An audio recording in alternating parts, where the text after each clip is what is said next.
Bu waktunya dan juga layarnya. Assalamualaikum Pak Kiai, selamat sore. Waalaikumsalam warahmatullahi wabarakatuh. Baik, Bapak dan Ibu, silakan Bapak Ibu mengisi absensi terlebih dahulu. Kita saat ini sudah bergabung dengan Pak Kiai Miftahul Huda. Beliau adalah Pak Kiai Haji Miftahul Huda dari Sekretaris Komisi Fatwa MUI Pusat yang akan membawakan materi terkait fatwa halal haram MUI dan tata cara penulisan laporan hasil audit. Jadi nanti kalau Bapak Ibu masih bingung tadi yang terkait apa yang sudah disampaikan oleh Mas Agam terkait bagaimana cara penulisan laporan hasil audit nanti boleh disampaikan juga kepada Pak Kiai kalau dari sudut pandang MUI seperti apa nih gitu ya. Pak Kiai, mohon izin untuk informasi peserta yang ikut di pelatihan auditor angkatan 36 ini ada 18 peserta. Calon auditor dari Balai Diklat Industri Jakarta, kemudian ada dari Politeknik Pertanian Negeri Samarinda, dari LPH Nurul Iman Kolbu, LPH Padang Manah Sibian, PT Sukuvindo, dan juga Universitas Pertahanan atau Unhan, serta dari UIN Syekh Wasil Kediri dan UIN Sunan Kalijaga, serta LPH Hidayatullah dan beberapa dari calon auditor yang belum tergabung di dalam LPH, begitu Pak Kiai. Mm-mm. Untuk materinya sendiri dari Pak Kiai nanti akan di-share screen atau bagaimana Pak Kiai? Iya, Baik, untuk waktu dan sendiri layar dulu. dipersilahkan kepada Pak Kiai. Baik, terima kasih Mbak Vin. Assalamualaikum warahmatullahi wabarakatuh. Waalaikumsalam Waalaikumsalam warahmatullahi wabarakatuh. Suara saya Suara jelas, saya Mbak jelas, Vin ya? Martin ya? Jelas, Pak Yai. Ya, tapi ada suara mantul-mantul ke saya tadi. Tapi sekarang udah enggak ya. Baik, Bapak Ibu semuanya, saya bersyukur bisa bertatap muka di kesempatan sore hari ini untuk berdiskusi dan ngobrol sore tentang standar fatwa produk halal ya. Saya ada beberapa eh, produk yang mungkin Bapak Ibu nanti bisa eh, menyebutkan. Ini sudah kelihatan ya satu ya, apa kurang besar? Ini kecap ya, kecap manis. Eh, Bapak Ibu semua, ini kalau titik kritis kehalalan produk kecap manis itu apa? Mikrobiologinya, Pak. Apa? Mikrobiologinya, fermentasinya. Mikrobiologi itu di bahan Fer- atau di proses Ibu? proses Proses. fermentasinya, Pak. Kritisnya di mana Ibu? Mikrobiologi, apanya Dia, yang kritis? yang kritis, apakah dia akan membentuk apa eh, si raginya itu, Pak? Apakah dia akan membentuk alkohol lebih lanjut? Hmm, hmm. Seperti itu sih, Pak, dari bahan bakunya. Tapi kalau mikroba itu kan pada dasarnya suci Bu ya. Ya, Pak. Oke, itu nanti ketika proses fermentasi itu menghasilkan alkohol homer atau non homer itu? Non homer, Pak. Non homer berarti tidak kritis ya. Iya, Pak. Oke, oke. Baik, makasih Ibu ya. Yang lainnya apa titik kritis kalau misalnya suruh mengaudit kecap manis nasional ini? Izin jawab, Pak. Ya, silakan. Proses produksi, Pak. Takutnya tercampur dengan najis, atau najis kecil atau najis sedang. Itu bagaimana proses produksi bisa Dari alat-alat produksi, terkontaminasi silang dengan najis itu?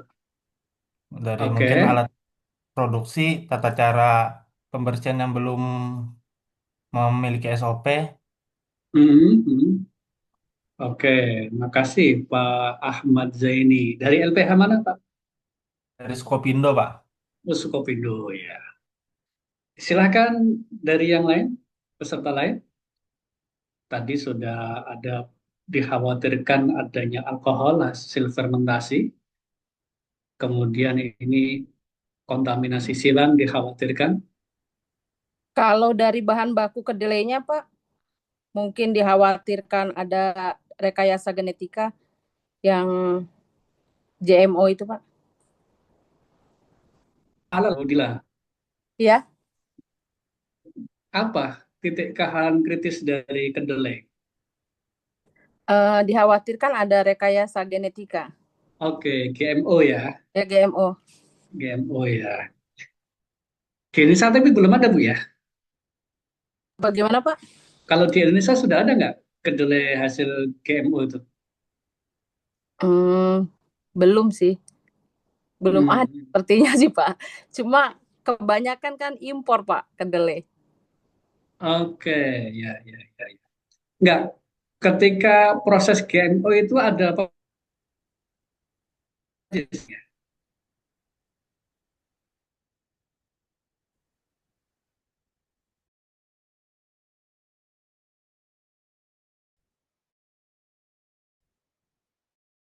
Halo, Ibu Dila. Iya, Pak. Proses Proses GMO, GMO eh, ada penggunaan bahan najis memang. enzim, Pak. Oh, Perubahan. enzim ya. Ya. Oke. Baik, baik. Makasih Ibu Dila ya. Dari LBH mana Ibu Dila? Belum, Pak. Masih mandiri, Pak. Nah, tadi sudah ada tiga ini ya. Bahan kedelainya, kemudian fermentasi, berikutnya tadi prosesnya ada kontaminasi silang, ada titik kritis lain tentunya ya. Kan warna kecap itu kan menarik ya. Apa yang digunakan pewarna di zat pewarna di kecap ini ya? Apakah dia bersumber dari bahan yang suci atau tidak ya? Ada yang lain, Bapak? Pak Adi Ini Pak Priyono? Yai, Ya, silakan sudah open mic. siap. Nggih. Saya dari Unahan Pak Yai. Izin Hmm, dari kemasan kecap manis nasional ini, tadi yang hmm. pertama tadi sudah tentunya bahan bakunya kedelai, kemudian proses fermentasi juga titik kritis, kemudian ada tambahan namanya bahan bahan tambahan Pak Yai atau bahan Oke. penolong juga ada. Yang lain Hmm, yang terakhir ya itu kemasannya sendiri kan juga merupakan produk yang harus ditelaah tentang masalah kesalahannya itu dari hmm, plastik atau hmm. dari bahan apa yang untuk mengemas kecap yang dimaksud Pak Kiai. Mungkin itu. Oke. Bahan tambahan pangan itu apa saja yang kritis di dalam produk kedelai ini? Yang saya tahu apa ya? Tentunya cairan apa ya? Cairan pewarnanya itu Pak Kiai tadi yang Iya, Pak pewarna Kiai ya. singgung. Nggih, kemudian ada juga menurut saya ini apa namanya yang untuk aroma begitu itu Oh juga iya, bahan iya. penolong gitu itu Hmm. di situ jadi ada tiga item itu bahan baku sendiri sebagai utamanya kedelai kemudian bahan tambahannya dan bahan penolongnya itu Pak Yai ditambah Kalau bahan kemasannya sendiri penolongnya itu apa ya? Bahan penolong di produk kecap itu? hmm, yaitu tadi semacam aroma termasuk juga apa ya Aroma ya. emul emulgasier yang untuk menjadikan apa mem- menjadi emulgator supaya tingkat kekentalannya itu berbeda-beda kan antar beberapa Iya, produsen gitu Pak Yai. iya, iya. Ada yang cair, ada yang agak kental ya. Ya, sehingga itu konsentrasi kekentalannya itu kan kadang-kadang menjadi sebuah kelebihan dari masing-masing produsen kecap. Oke. Baik, terima kasih Pak Adi Priyono dari LPH. Dari Unhan belum mempunyai LPH Pak Yai. Saya Oh, baru yang nah. pertama ini. Izin menambahkan Pak Baik, Yai, silakan Pak izin Dwi. menambahkan. Ya, terkait bahan kan biasa kecap itu pakai penguat apa? Penguat rasa.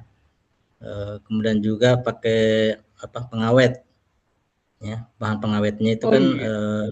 ya. Kemudian juga penguat rasa itu kan ada juga dari apa flavor itu apa namanya, ada juga yang MSG-nya, sumber apa namanya Mhm. pembuatan MSG-nya itu dari bahan itu, barangnya Mhm. tambahan aja mungkin. Oke, termasuk ini Pak Asrori sudah resen ya? Oh enggak ya? Oke, makasih Pak Dwi ya. Termasuk juga manis ya, perasa ya. Kan ada Iya, kecap manis, ada kecap asin, ya. Perasanya itu pakai apa? Karena gula juga di sana ada titik kritis kehalalannya. Nah, ini ringkasan yang kita diskusikan tadi. Uh, Bahan tambahannya itu ada gula pasir, penyedap rasa, kemudian warnanya. Tadi proses fermentasi dan mikroorganisme ya, mikroba starternya. Pertanyaannya tadi sempat disinggung Ibu siapa tadi?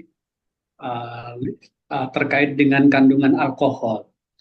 Apakah jika kecap dan sejenisnya, kecap atau saus itu jika kandungan alkoholnya itu besar, apakah dia haram?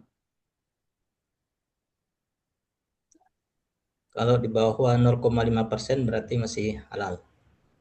Di bawah 0,5%. Dengan Bapak siapa ini? Pak Dwi. Pak Dwi. Itu informasi dari mana Pak Dwi? Ya, materi sebelumnya terkait makanan dan minuman yang apa namanya mengandung alkohol ya. Yang alkoholnya Oh, itu khususnya dari bahan yang apa sintetis gitu. Tidak haram, hmm. berasal dari Gini bukan Pak Dwi, berasal dari pabrik apa namanya pabrik industri alkohol, non-homer industri ya. ya khamar ya. Gini Pak Dwi, di fatwa kita itu jika alkoholnya itu dari industri homer, maka dia tidak ada toleransi persentasinya. Meskipun dia kandungannya itu 0,0 sekian persen, uh, kalau dia dari industri homer, maka tetap haram. Jangankan mengandung ya, nama saja. Kalau menggunakan nama bir, meskipun nggak ada kandungan alkoholnya, atau menggunakan kata apa misalnya jenis-jenis arak itu, anciu atau yang lainnya, atau soju gitu.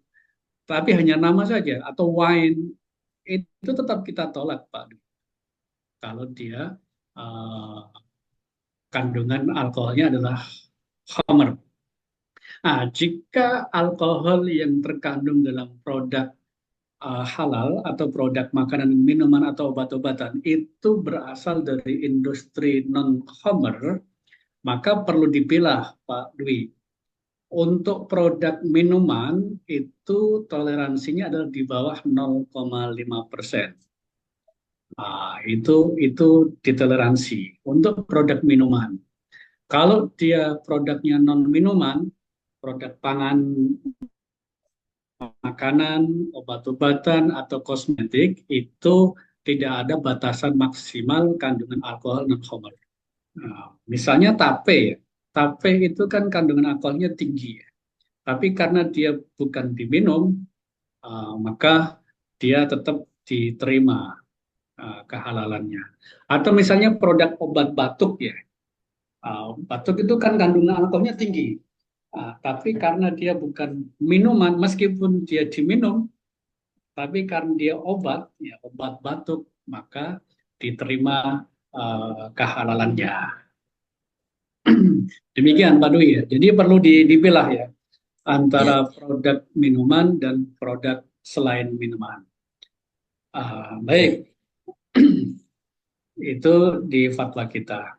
Berikutnya ini hampir sama ya, saus dengan kecap tadi ya.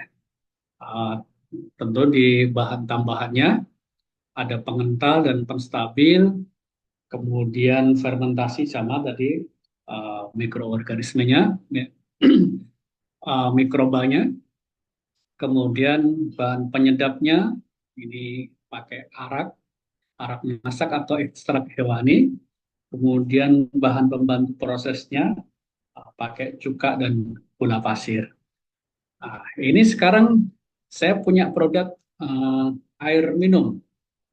Silakan Bapak Ibu di review, dikritisi apa titik kritis kehalan produk AMDK, air minum dalam kemasan. Monggo, Mungkin alat filtrasinya ya Pak, pakai silakan. karbon aktif atau Karbon bahan lain. aktif. Ibu siapa ini? Saya Nurul Hilma Pak, Iya, Nurul 5. Karbon aktif digunakan untuk apa? memfilter air. Menfilter air. Oke. Eh, apa kritisnya di karbon aktif?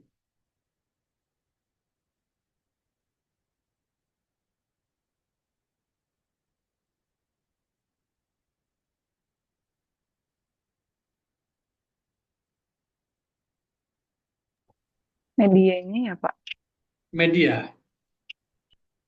Media atau sumbernya?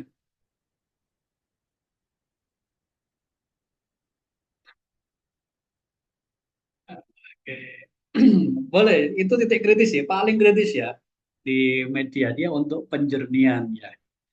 Airnya dari sumber air itu kan macam-macam ya. Bisa jadi dari gunung, dari tanah, dari air gunung atau pengeboran, atau bahkan dari air sungai. Maka ada proses penjernihan, termasuk air pump ya.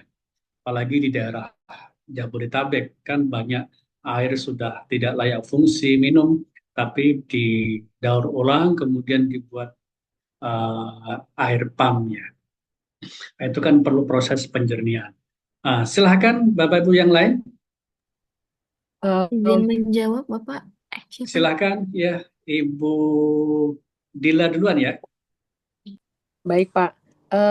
Resin penukar ionnya, kemudian jika menggunakan bahan kimia untuk menukar ion, biasanya dia kan kadang mengandung kotoran-kotoran seperti kapur, kemudian bahan-bahan kimia lain. Itu kadang-kadang terbuat dari matriks yang ada babinya, Pak. Penukar ion ya.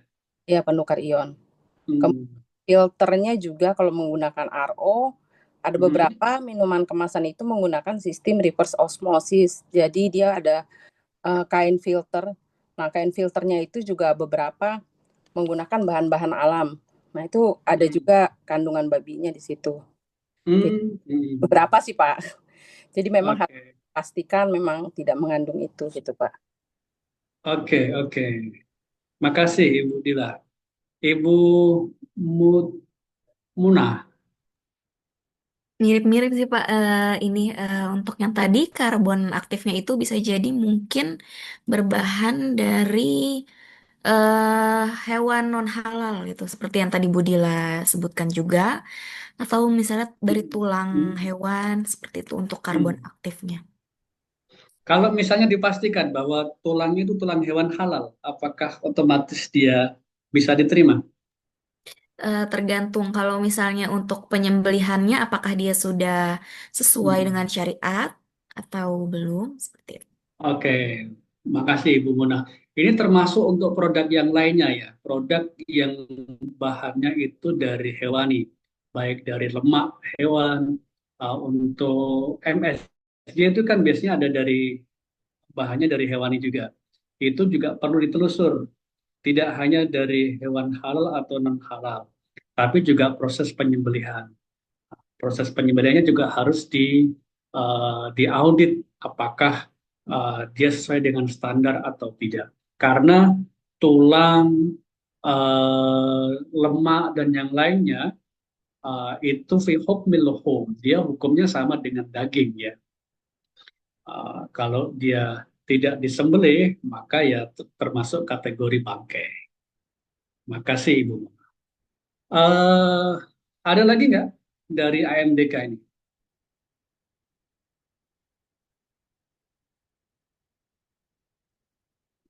Uh, ini sekarang kan ada ya standar SNI ya untuk produk air minum ya. Iya Pak, air minum wajib SNI. Iya, apa salah satu standarnya Bu Dila yang terkait dengan uh, air minum ini? Tidak berbau, Oke, berarti kan harus ada standar bau, apalagi jernih, jernih, oke, warna ya. warna. Satu lagi tidak mengandung bahan-bahan berbahaya, Pak. Oh ya, termasuk apa itu bakteri apa? E. coli seperti itu. Ada bakteri. E. coli, ALT, Pak. ALT. ALT itu apa, Pak Supriyono? Angka lempeng total, Pak. Itu menyatakan total bakteri secara umum, Pak. Dan itu harus diuji lab secara periodik ya? Diuji mungkin 6 bulan sekali atau 3 bulan sekali, itu sesuai dengan ketentuan SNI. Baik, kita ada produk lainnya. Ini lebih mudah lagi nih, yang sering kita dapati, yaitu apa ini? Ayam bakar. Ayam bakar, ini yang dasar-dasar aja. Silahkan titik kritis dari ayam bakar. Terus izin menjawab, Pak. Silakan. Di sertifikasi penyembelihan. Halo, tes. Sertifikasi penyembelihan. Silakan. Jadi harus ditelusuri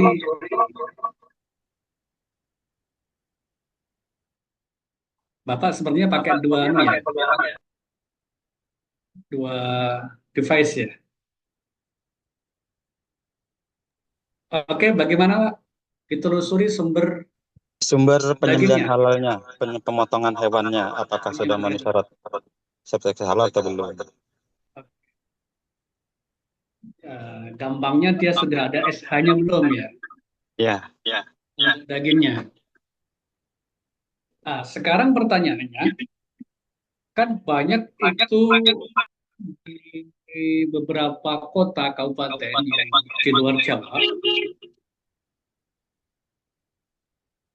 itu belum ada RPU atau RPH yang bersertifikat halal. Kira-kira solusinya apa ya? Seperti yang dialami oleh BSPJI Pontianak, itu untuk mencari RPU rumah potong unggas atau rumah potong ayam atau rumah potong hewan yang bersertifikat halal itu kesusahan. Jadi dia harus sampai keluar kota sehingga dia kos pembiayaannya produksi itu lebih mahal lagi. Kira-kira ada solusi nggak dari auditor halal? Ya, berarti kan ada peluang untuk dakwah. Yang pertama, sosialisasi pentingnya sertifikasi halal ke rumah-rumah pemotongan atau yang secara tradisional kita bisniskan bagaimana pentingnya pemotongan halal. Ini juga keuntungan buat mereka, bahwasanya penjualan juga bisa meningkat karena dengan adanya SA, maka pengusaha-pengusaha yang menggunakan produknya atau ayam tersebut bisa lebih meningkat. Oke. Atau yang sering kita dapati sekarang, SPPG ini ya. SPPG itu kan biasanya sudah ada MOU dengan supplier ya. Supplier ayam misalnya. Karena permintaan kan banyak ini. Semakin banyak SPPG, sehingga supplier nggak dapat stok ayam.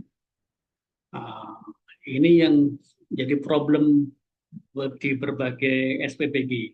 Yang mestinya dia stok atau suplai ayamnya itu didapatkan dari RPU yang sudah ber-SH.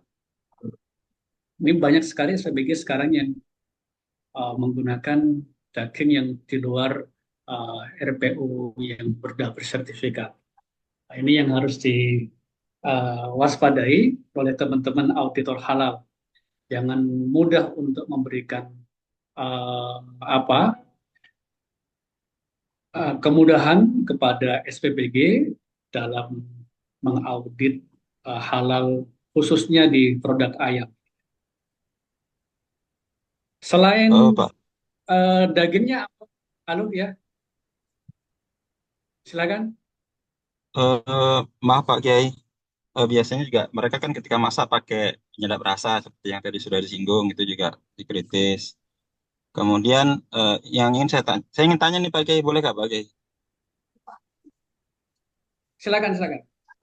Ya, di pemotongan tradisional itu kan memang rata-rata di masyarakat itu kan belum punya SH. Tetapi sebagian saudara-saudara kita itu mereka sudah pernah bersertifikat Juleha. Ini bagaimana Pak Kiai? Ya, bagus Pak. Di berbagai pelaku usaha, misalnya akekah. Akekah itu juga kesusahan untuk mendapatkan suplai daging kambing ya. Karena di rumah potong hewan itu kan rata-rata sapi ya. Sangat sedikit atau jarang RPH yang menyediakan penyembelihan kambing ya. Maka solusinya yang biasa kami lakukan di Komisi Fatwa itu cukup dengan persaksian. Jadi kita melihat proses penyembelihan di rumah potong atau di kandang yang menjadi mitra rumah akekah tadi, apakah penyembelihan itu sesuai dengan standar atau tidak.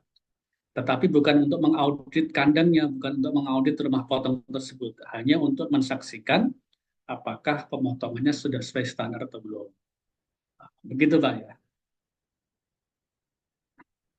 Oke, kita lanjut ada produk lain. Ini jus. Apa titik kritis dari produk uh, jus ini? Ini belum ada mereknya Pak Kiai. Oke, belum ada Belum brandnya ada ya. namanya, produsennya dan segala macam. Baik, satu brand karena bisa jadi itu dari produk rumah sebelah ya. Iya. Oke, baik. Berikutnya apa, Pak? Bahan tambahan, Pak, Silakan, Ibu. seperti perisa, penambah perisa. Perisa ya. Perisa itu anu ya, aroma ya atau rasa ya. Iya, Bisa jadi dia bahannya bukan dari jambu tapi perisa aja ya. iya. Apa titik kritis dari perisa? Hmm, apa dia kayak apa namanya? Bisa dibantu peserta yang lain? Emulsifiernya Pak Kiai. Ya. Emulsifiernya Pak Kiai. Emulsifier itu emulsi jadi penggumpalnya itu. Jadi kalau perisa itu kan mereka kadang-kadang selalu pakai yang namanya emulsifier kalau nggak salah untuk minuman. Nah itu kadang-kadang menggunakan enzimnya dari babi. Oh, itu ya. Pengentalnya mungkin itu kayak kolagen. Emulsifier itu berfungsi sebagai perisa.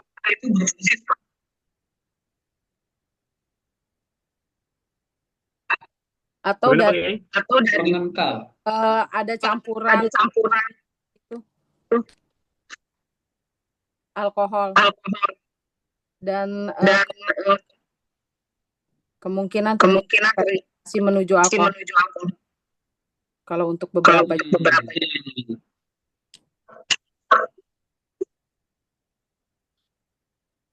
Mohon maaf, ini apakah suara saya jelek, kurang jelas atau Mbak Advin? Suara Pak Kiai jelas Pak Kiai, namun dari peserta ada beberapa yang memang menggema atau kresek-kresek. Iya. Pengental, terus tadi Ibu tadi yang terakhir Emulsifier. Emulsifier ya. Ini termasuk ini bahan penjernihnya Kemudian bahan tambahan pangannya itu perisa, pewarna, pemanis, asam sitrat, pengatur keasaman. Termasuk masa expirednya itu harus ditengok ya, karena bisa jadi ini ya, kandungan alkoholnya itu kan terus berkembang ya, karena dia ada fermentasi alami di situ. Kalau dia betul-betul murni dari perasan buah ya. Nah, tadi kita sampaikan bahwa untuk produk minuman kandungan alkohol non homernya itu batasan maksimalnya di bawah 0,5%. Batasan 0,5%, di bawah 0,5%, itu hasil dari penelitian kawan-kawan terhadap satu hadis Nabi bahwa uh, nabit atau air air yang diisi buah itu apa namanya, air apa itu, atau perasan buah itu jika sampai di hari ketiga Nabi bisa menyuruh untuk membuang atau untuk diberikan kepada pembantu. Diberikan untuk dibuang, diperintah untuk dibuang itu bisa jadi sudah ada perubahan dari warnanya, perubahan aromanya dan rasanya dari yang suci menjadi najis. Kemudian kemungkinan yang kedua itu Nabi menyuruh untuk diberikan kepada pembantu untuk diminum. Itu dimungkinkan bahwa warna, aroma, dan rasanya itu belum ada perubahan, belum mengalami perubahan, masih suci dan masih layak untuk diminum. Setelah diteliti ternyata hari ketiga itu kandungan alkoholnya sudah tinggi ya, dan akhirnya disepakati bahwa minuman yang ada kandungan non-homer itu batasan maksimalnya dan di bawah 0,5%. Kita ada jasa penyembelihan. Kira-kira titik kritisnya di mana? Ada yang dari dokter hewan atau calon auditor penyembelihan di sini dari peserta? Bapak Ibu semua? Apakah ada yang dari calon auditor penyembelihan?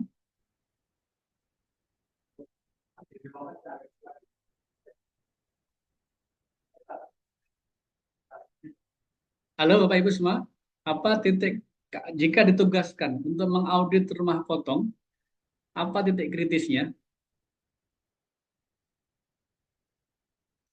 Proses stunting. Proses stunting. Stunting yang disetrum itu, Pak. Stunning. Stunning ya, stunning. Stunning. Oke. Cara penyembelihan. Karena ada yang cuman ditusuk lehernya, Pak Kiai. Itu di mana itu? Praktek di mana Pak Supriyono? Enggak. Enggak, kalau saya juleha sih enggak, Pak. Saya ikut juleha juga, Pak.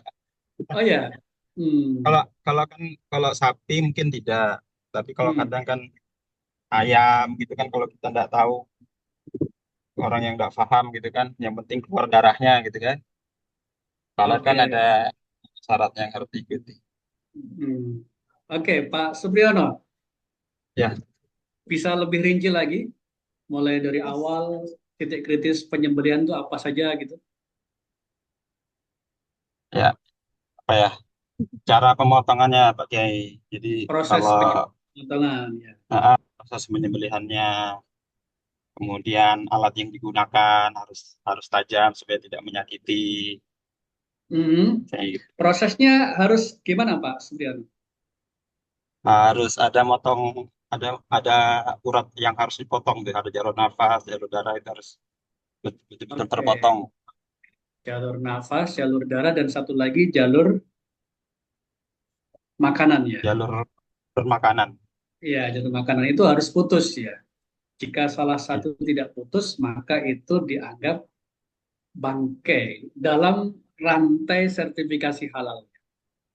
Nah, dalam rantai sertifikasi halal. Oke, makasih Pak Subrano. Bu Masih. Dila, tadi stunning. Apa kira-kira titik stunning itu? Apakah stunning itu bisa mempengaruhi keharaman penyembelihan? Iya Pak. Jadi jangan sampai hewan itu dia mati karena proses stunning ini sebelum dipotong. Oke. Misalnya ini pemotongan ayam, Bu Dila ya. Apa standar stunning itu? Pemotongan ayam.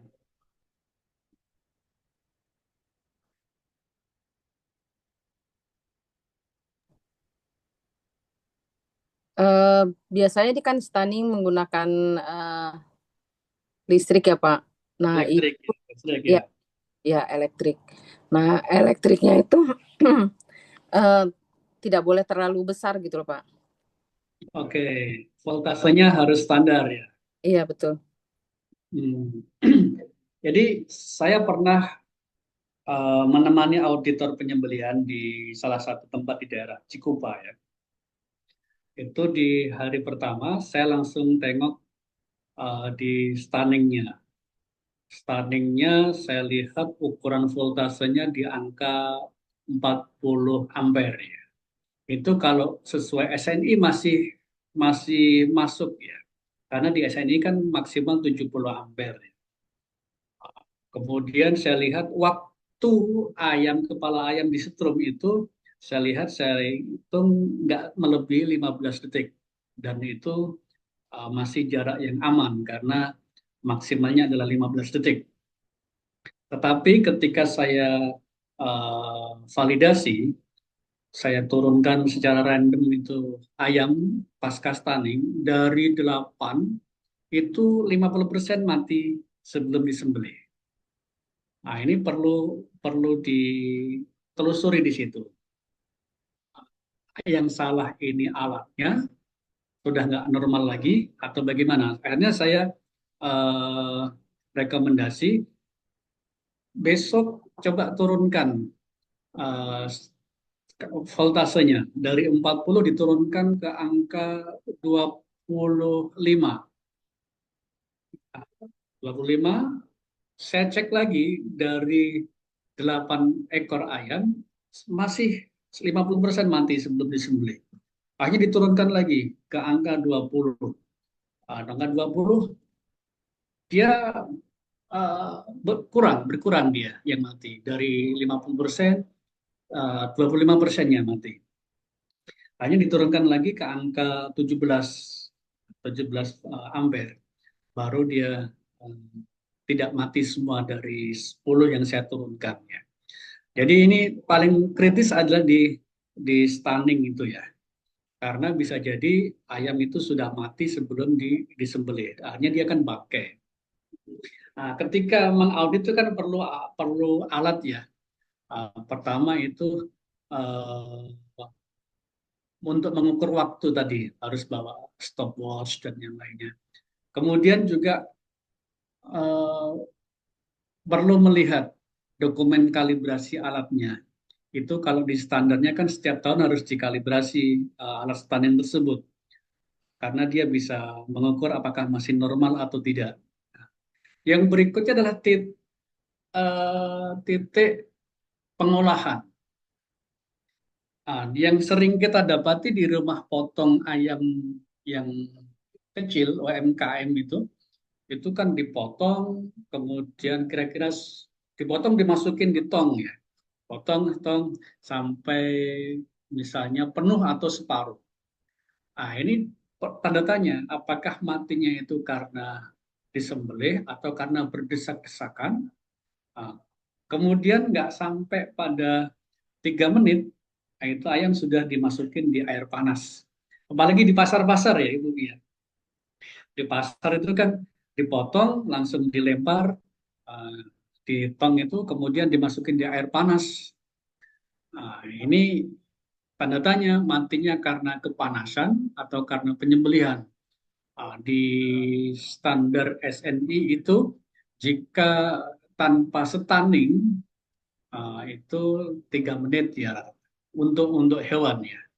Kalau pakai stunning 6 sampai 10 menit untuk hewan. Kalau ayam di bawah itu bisa sudah mati. Maka perlu ada penanda kita ketika mengaudit, misalnya dikasih warna atau dikasih rafia diikat untuk proses pengolahannya di apa itu yang tempat gantung ayam itu, rantai itu terus muter sampai ke air panas itu sampai berapa menit. Kalau dia nggak sampai 2 menit, itu perlu dipertanyakan. Bisa jadi ayam belum mati dan dia akan masuk ke air panas.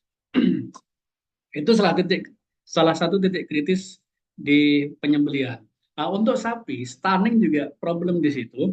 Ada problem atau ada titik kritisnya. Apakah stunning di sapi itu sampai masuk kepada saraf ya, sampai bolong itu tengkoraknya atau tidak. Kalau sampai bolong dan masuk tembus ke sarafnya, itu sesuai standar SNI akan ditolak. Bahkan dulu ya di standar fatwa itu bahwa stunning itu jangan sampai menyebabkan retak atau pecah organ organ hewan secara permanen, dan itu susah diterapkan. Kalau di luar negeri sih aman-aman saja ya, misalnya di Jepang atau di mana itu kan karena dia punya 2 salur ya, 2 saluran pasca penyembelihan. Ini misalnya yang sesuai standar fatwa masuk jalur ini, jalur kanan. Kalau yang tidak sesuai dengan standar fatwa dia masuk jalur kiri, non confirmed gitu ya. Tapi dia masih laku. Kalau di Indonesia kan enggak. Kalau enggak sesuai standar ya langsung diturunkan ya, nggak bisa dijual lagi. Jadi ada SOP-nya, dia harus ditandai, dimusnahkan, dibakar ataupun hal yang lain agar tidak dicampur dengan yang produk yang sesuai dengan standar tadi.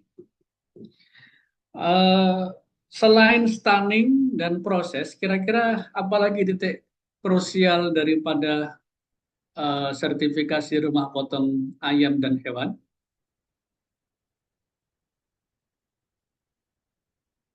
Kebersihannya, Pak. Sanitasi ya, kebersihan, higienis ya, Iya. higienitas ya. Oke. Selain itu, ya ini kalau rumah potong ayam yang sederhana itu kan kadang habis dipotong dilempar di lantai, dilempar di lantai. Nah, itu ya, khawatir ada bakteri-bakteri yang hinggap di situ dan berkembang di daging tersebut. Yang ada titik lain yang kritis, yaitu di pensucian.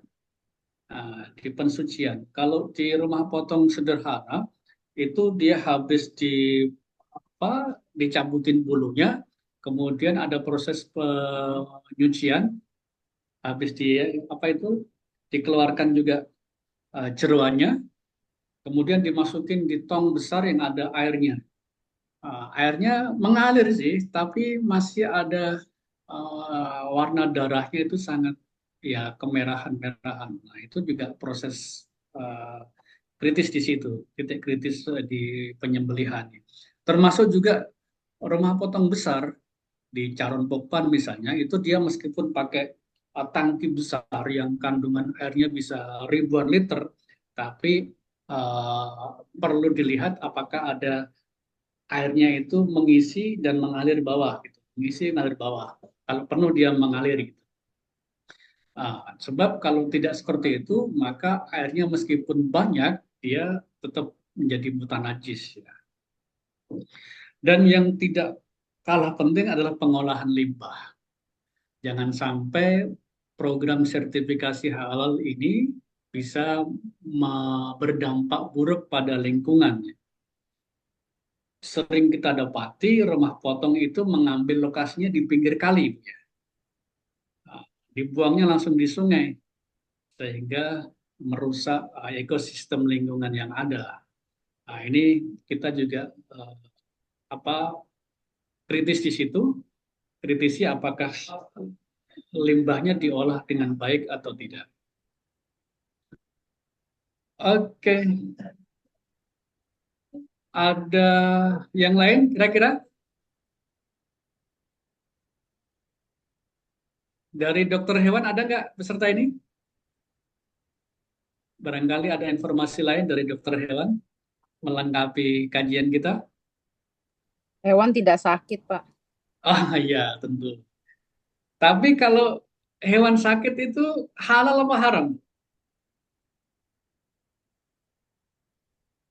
Eh, jadi dia kadang kan udah sekarat terus dipotong gitu, Pak.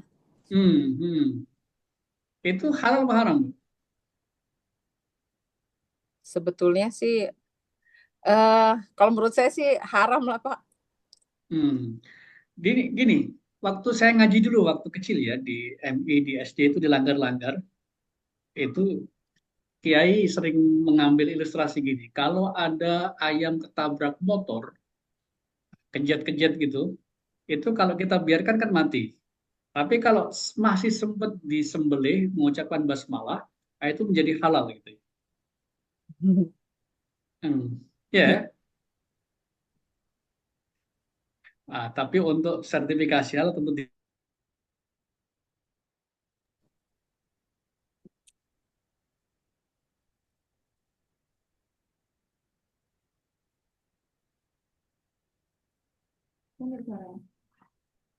ada ini apa ini? Minyak wangi.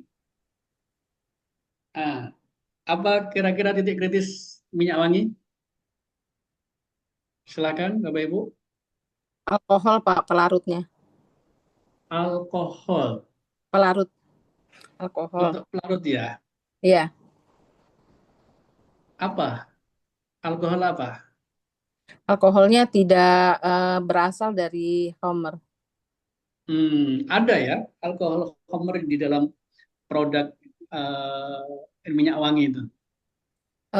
Biasanya sih ada byproduct hasil sisa produksi, hasil ada kadang-kadang Pak hasil proses samping itu misalnya terbuang prosesnya seperti itu Pak. Oke. Untuk memvalidasi apakah dia produk alkohol non homer atau homer itu pakai apa?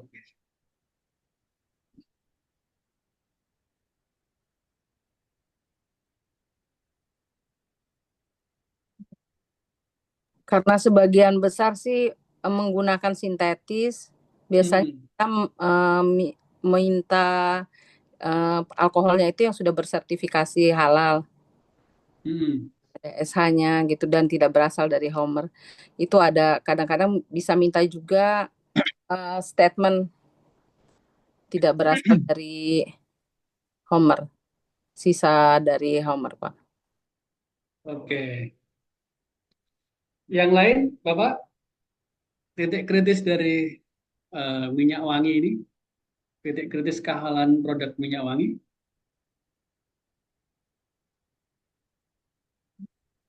Halo. Bahan bibit parfumnya, Pak. Bahan Dari bibit parfumnya. bibit parfum ya.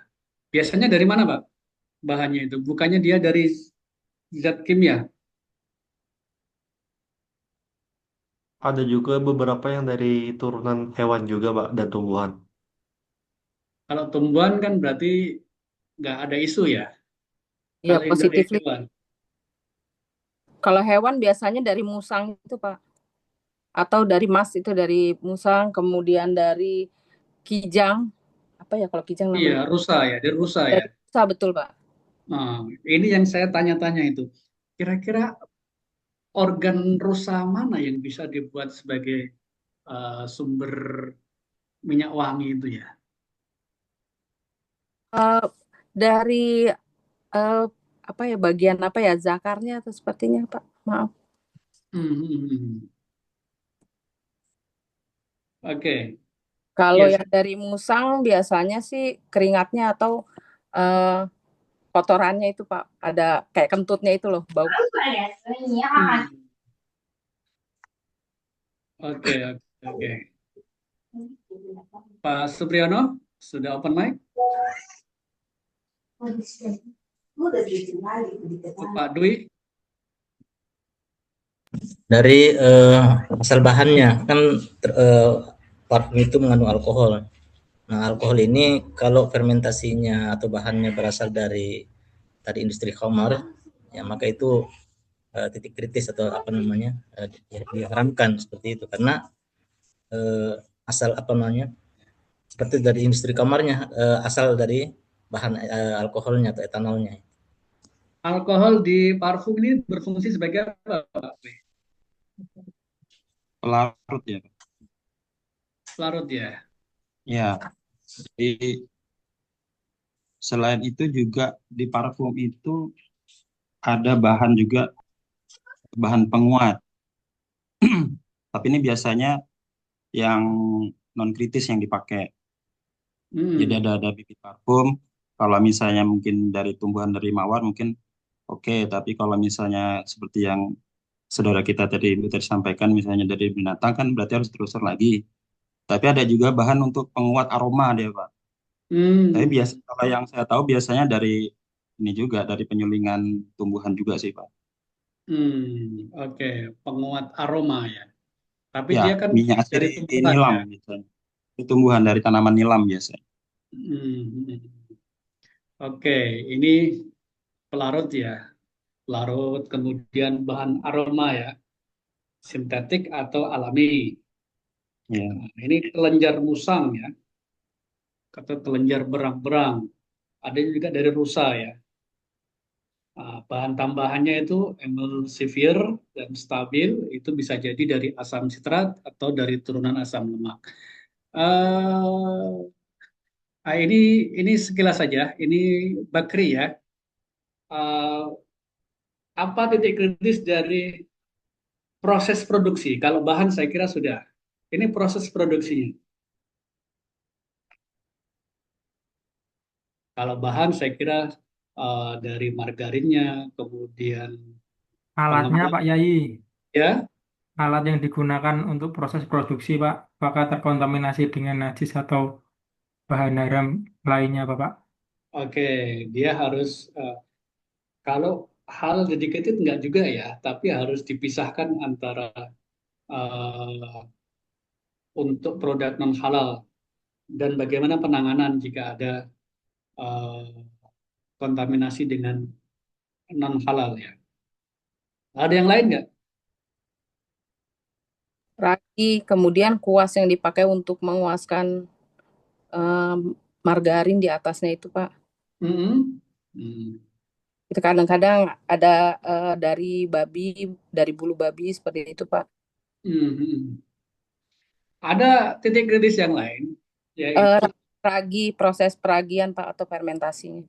proses peragian ya. Iya. Jadi kan bahannya berarti ya raginya ya. Iya, raginya. Apakah di mikrobanya itu ya? Iya, mikrobanya yang dipakai, Pak. Ada lagi, Bu, yaitu ketika memecahkan telur. Telurnya itu dicuci atau tidak? Kalau tidak dicuci kan berarti dia kan mutanajis ya, ada kotoran ayam di situ ya, yang lengket di kerak telurnya. Iya. Ketika dipecahkan kan biasanya di atas adonan ya. Biasanya kan telur dulu ya, telur, mencahin telur, kemudian Iya. diaduk sampai putih gitu kan. Iya. Itu jangan-jangan kerak telur ada yang jatuh. Nah, kalau misalnya ada yang jatuh, bagaimana SOP-nya? Apakah terus diputer di mixer atau diambil? Ngambilnya bagaimana? Terus juga ketika mengolah itu pelaku usaha menggunakan sapu tangan nggak itu ya? Pakai sarung tangan nggak gitu? Kan nanti dia bisa jadi tangannya berkeringat, megang telur itu kan jadi mutanajis ya. Megang yang lain, benda yang lain kan bisa mengkontaminasi. Nah, ini yang perlu diperhatikan di produk ini, Bakri. Oke, dari yang kita diskusikan tadi, Bapak Ibu semua, ada pertanyaan ini. Ah, mengapa sih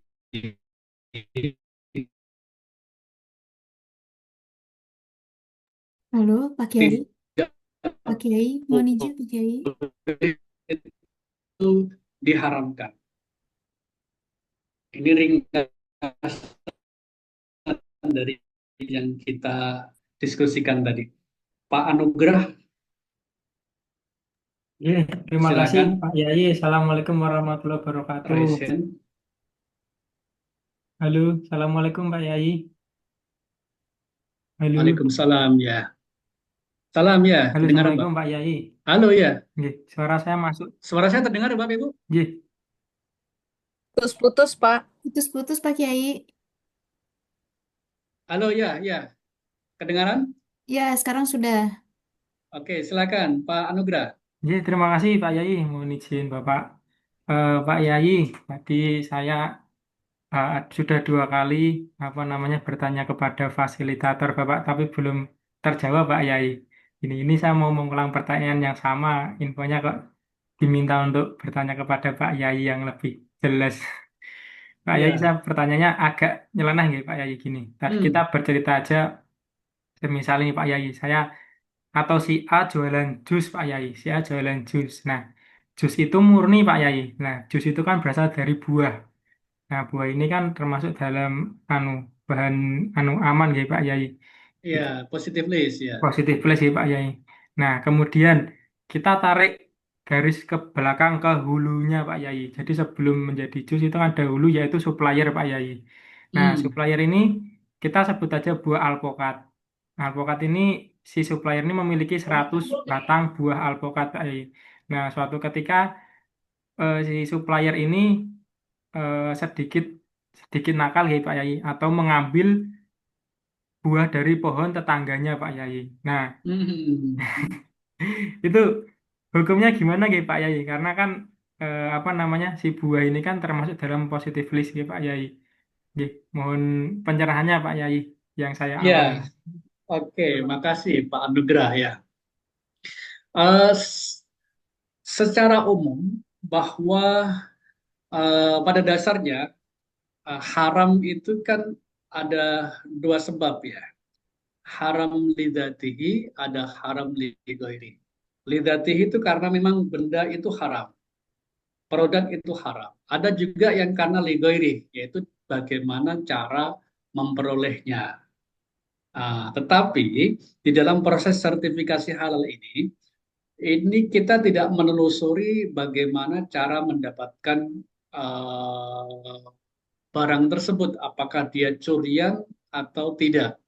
Apakah pelaku usaha itu, misalnya uh, rot apa itu pisang bakar apa Solo, orang Solo itu pisang bakar apa? Pak Yai. Kaisang. Sebut aja pisang bakar, pisang atau martabak? Dua-duanya ya. Pisang bakar atau martabak kaisang gitu ya. Sang pisang. Sang pisang. Iya, iya. Kita nggak tahu apakah modalnya itu dari uang sendiri atau dari money laundry. Kita nggak tahu. Sertifikasi halal tidak mengaudit itu. Sebab kalau mengaudit sumber pembiayaan itu dari mana, itu prosesnya semakin lama dan harus melibatkan banyak pihak ya, APH tentunya, aparat penegak hukum, harus melibatkan PPATK, menelisir sumber keuangan, transaksi-transaksinya, kemudian kalau terbukti atau ada indikasi itu ada money laundry atau uang curian kan harus melibatkan polisi, jaksa, semakin panjang, Pak. Jadi dalam proses sertifikasi halal kita tidak menelusuri ke situ, tapi fokus pada apakah bahan itu dan prosesnya ada yang tidak sesuai standar halal atau tidak. Ya mohon maaf ya, itu tidak bisa dihukumi ya. Tetap kita kalau dia sesuai dengan standar fatwa halal ya kita terima, meskipun dia sebagian dia ambil dari pohon tetangga ya kita tidak telusuri itu. Baik, syukran jazakumullah Pak Demikian Yai. Pak Anugrah ya. Oke Pak Yai, terima kasih. Ya. Oke, kita kembali kepada pertanyaan saya tadi. Dari hasil diskusi tadi, titik kritis ini, produk ini, apa penyebab dinyatakan bahwa bahan atau produk itu tidak halal atau haram? Satu, karena apa?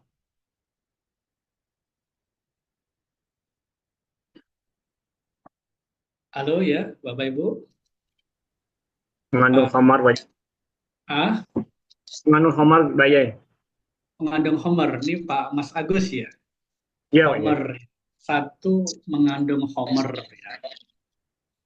Homer itu secara teks juga disebutkan di dalam Al-Quran dan hadis ya.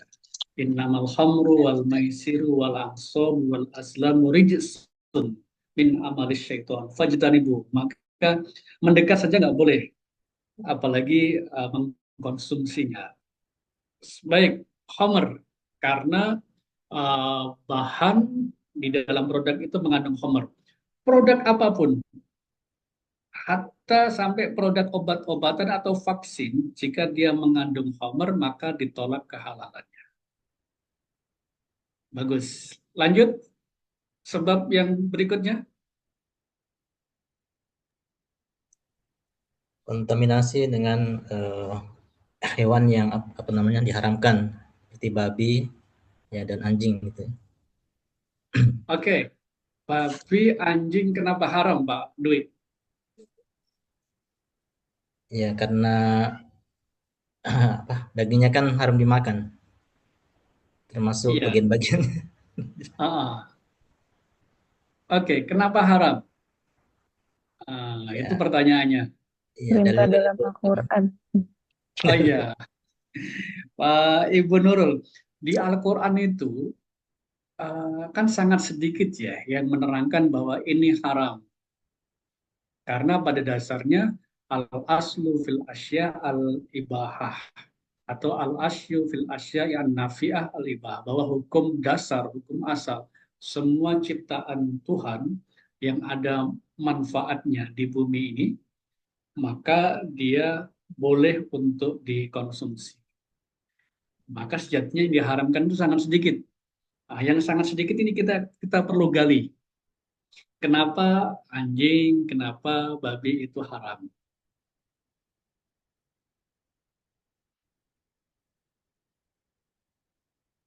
Silakan, Bapak Ibu.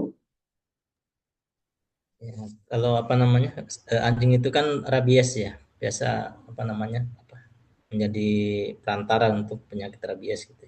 Rabies, oke. Kalau babi? Kalau babi ya perantara untuk apa cacing pita gitu. Cacing pita. Tapi di zaman Nabi, ketika turunnya wahyu itu kan belum ditemukan babi itu bisa mentransmisikan bakteri rabies gitu. Atau anjing tadi ya, babi itu bisa membuat cacing pita gitu ya. Ya, Pak Haji. Ya. Karena dengan genetik DNA-nya babi itu sangat mirip dengan manusia, maka bisa menurunkan sifat-sifat yang tidak baik dari babi ke manusia. Sifat tidak baik babi itu apa? Babi itu kotorannya aja dimakan, Pak Haji. Oh. Makan yang najis dia, Pak Haji. Tapi orang-orang yang sering makan babi nggak pernah lihat dia makan kotorannya. Perintah langsung dalam Al-Quran, Pak. Dan disebutkan kalau itu babi haram. Oke.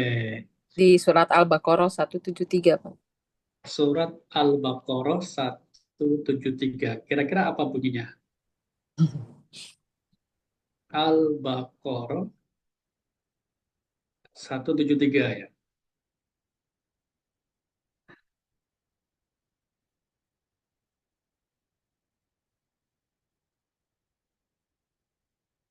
Oke, innama harrama alaikumul maitata waddama wa lahmal khinzir. Ah, tapi di situ kan belum menyebut kenapa sebabnya, kenapa diharamkan. Di Al-Baqarah 173 itu yang diharamkan pakai darah babi dan yang Yang disembelih disembelih selain nama Allah. untuk persembahan, ya, persembahan selain Allah. Nah, ini yang perlu kita gali, Bu. Kenapa diharamkan bangkai? Kenapa diharamkan darah? Kenapa babi itu diharamkan? Nah, itu bisa kita tengok di surat Al-An'am, ya. Qul la ajidu fima uhiya ilayya muharraman. Katakan wahai Muhammad,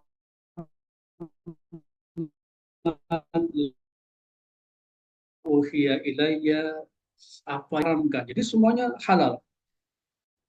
Illa, kecuali an yakuna maitah, kecuali dia bangkai. Nah, bangkai itu apa saja?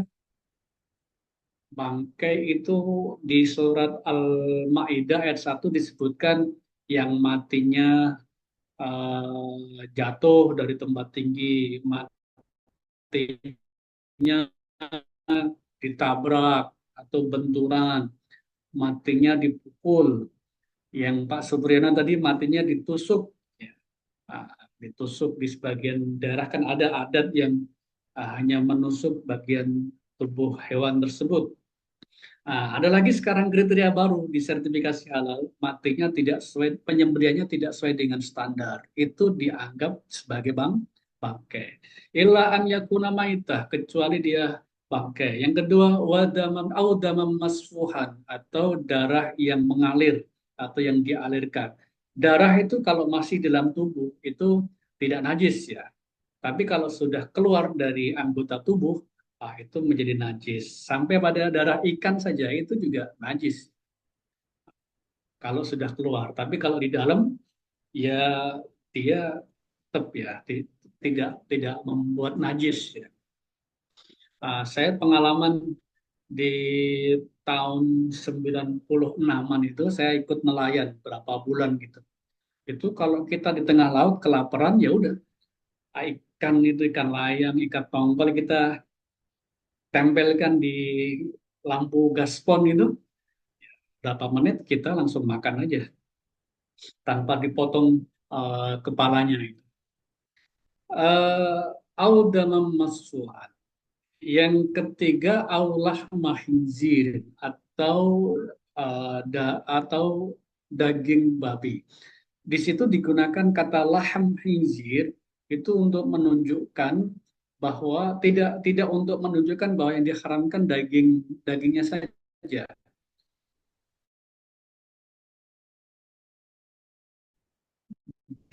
Diseluruhkan apa kayak yang banyak dimanfaatkan saat itu adalah daging. Itu diharapkan. Kenapa? Fa'innahu rijsun. Di surat Al-An'am itu. Karena najis. Rijsun itu ada yang menafsirkan kotor secara maknawi. Ada yang menafsirkan kotor secara dohiri, yaitu najis. Ya, sebentar Bu, ya.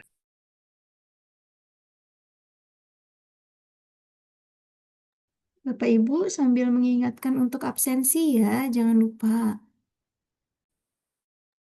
Oke, dan MUI memilih pendapat bahwa ketiga benda tadi diharamin karena najis, termasuk juga alkohol, khamr. Selain dia memabukkan, dia juga sifatnya najis. Najis itu kan ada tiga, ya, muhaffafah, mutawassithah, mughalladah. Dalam proses sertifikasi halal, produk halal itu dimungkinkan adanya kontaminasi najis. Pasti itu akan terjadi. Bagaimana mensucikannya? Untuk yang mughalladah,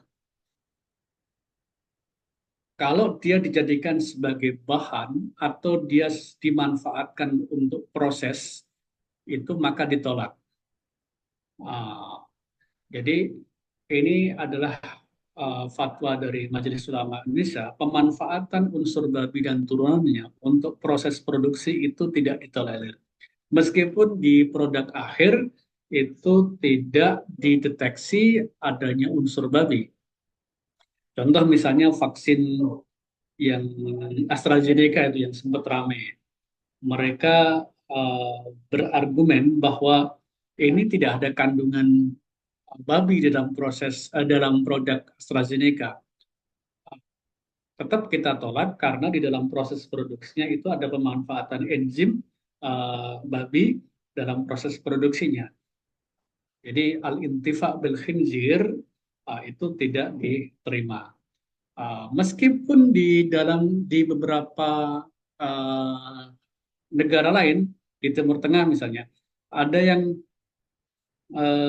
menganut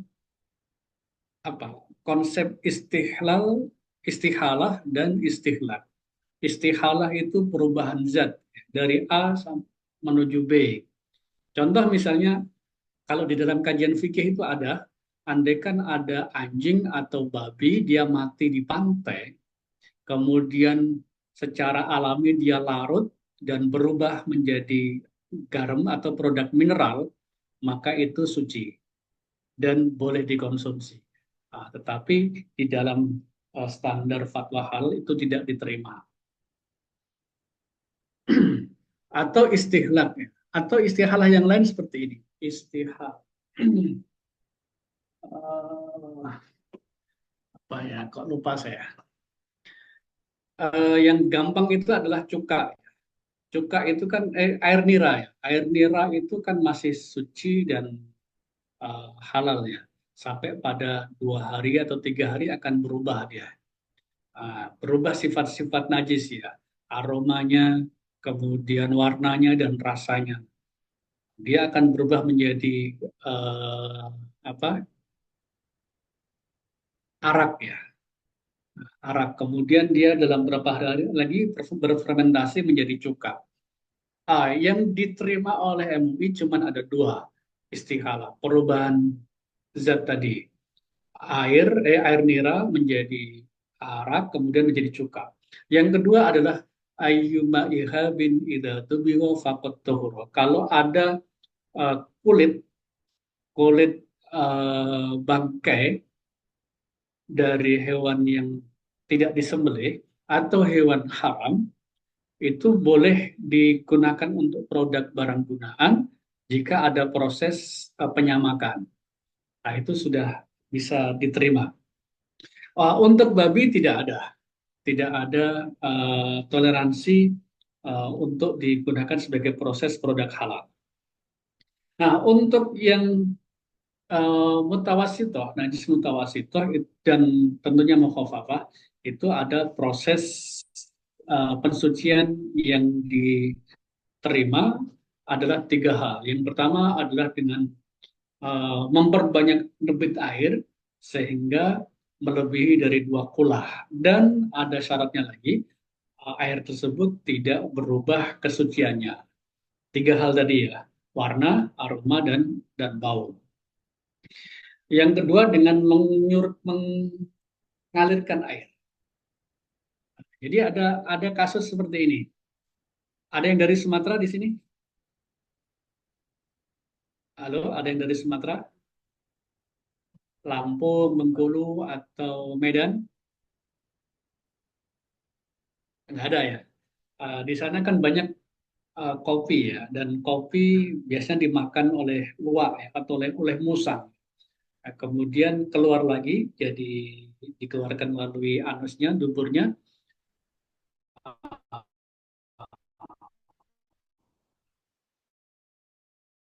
Itu kotoran, sehingga kalau dia dianggap sebagai fesis atau kotoran tentu tidak bisa diolah menjadi produk halal. Tapi kalau dia dianggap sebagai sesuatu benda yang terkena najis atau kontamin najis, dalam bahasa fikihnya adalah mutanajis, maka ada perlu disucikan. Bagaimana mensucikan kopi luwak, biji kopi luwak? Direndam dengan air banyak, diaduk-aduk, difilter. Nah, kemudian perlu divalidasi. Menvalidasi apakah sifat najisnya sudah hilang. Yang pertama aromanya ya. Sebelum aroma tentu warna. Warna najis yang kotorannya yang pertama kelihatan, tapi setelah disucikan menjadi hilang najis. Yang kedua aromanya. Aroma dicium tidak ada lagi aroma najis, nggak ada lagi anyir-anyir. Yang ketiga rasa perlu divalidasi. Bagaimana cara memvalidasi rasa najis hilang? Bagaimana Ibu memvalidasi rasa najis itu?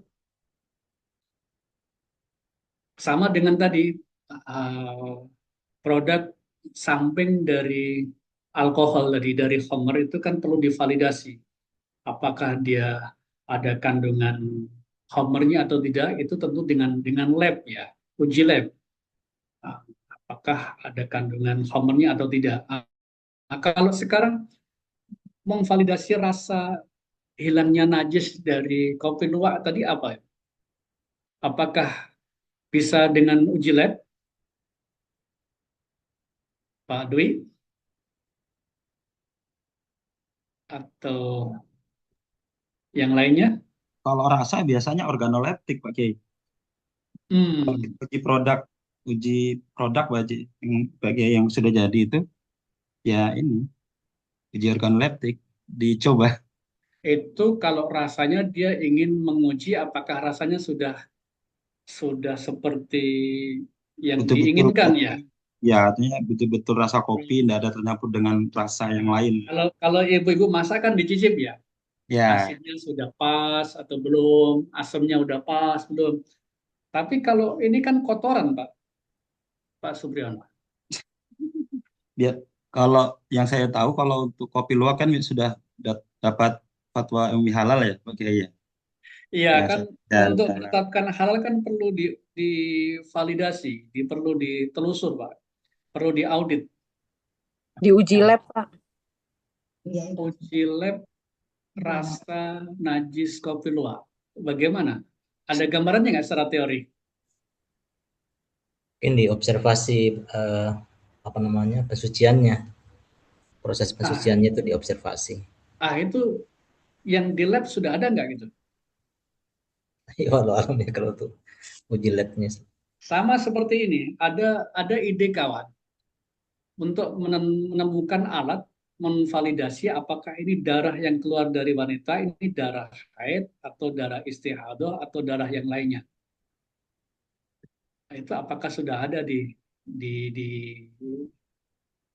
dunia lab itu ya?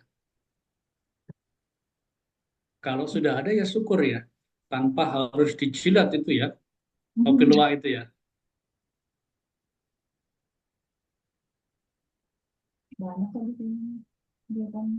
Halo ya. Biasanya berarti uji sensoris saja kayaknya itu, cium aromanya kayaknya Pak Haji. Aroma dari biji kopi ketika sudah di proses pembersihan, kemudian uji sensoris. Jadi dia tidak dirasa tapi dicium aromanya. Apakah masih terdapat aroma najis atau tidak? Ya, itu kan ada 3 sifat najis ya Pak Supriyono ya. Aroma, warna, dalam bahasa fikihnya itu kan rihuhu, aroma atau gondonya orang Jawa itu. Kemudian launuhu itu warna, yang terakhir tokmuhu rasanya gitu ya. Kalau misalnya gini, ada kotoran ayam di musola itu kan dibersihkan itu, disucikan. Untuk menguji memvalidasi hilang najis warna kan berarti sudah nggak ada lagi lihat kotoran. Kemudian menguji aromanya kan sudah nggak ada lagi aroma kotoran ayam tadi. Yang susah ini rasa, apakah harus dijilat itu lantai musola itu? Iya, enggak kan bukan dikonsumsi. Nah, kalau kopi kan yang dikonsumsi bukan langsung biji, bukanlah masih kan kalau luwak, biji luwak itu kan hasilnya masih biji biji Hmm. biji basah ya, Pak. Tapi ketika nanti dikonsumsi itu kan bukan berubah biji lagi, sudah itu butuh Hmm. proses lanjutan gitu kan. Hmm. Jadi kalau menurut saya ketika sudah dari aroma, kemudian dari aroma, kemudian warnanya sudah benar-benar bersih, mengikuti standar SNI biji kopi, kan ada SNI kopi itu, misalnya bijinya warnanya warna apa segala macam. Nah, berarti mungkin itu sudah cukup kayaknya bagi. Kalau di swab bisa nggak, Pak? Di swab Swab, ya. di swab. Iya tadi saya pertanyaan tadi sama seperti Kayak untuk mendeteksi ini darah da- haid, darah istihadah atau darah biasa. Nah, itu sudah ada belum secara scientific gitu? sudah ada kalau itu, Pak. Sudah ada ya. Sudah ada. Dia Oke, pakai kalau sudah ada, itu bisa nggak diterapkan untuk memvalidasi najis tadi, kopi luwak tadi? bisa sih, Pak. Kan DNA-nya masih berbekas nggak di situ gitu. Ah, ini pikiran yang penting nih. Perlu ada alatnya nanti ya. Kalau sementara ini yang kita terapkan di lapangan itu baru kita pegang-pegang aja.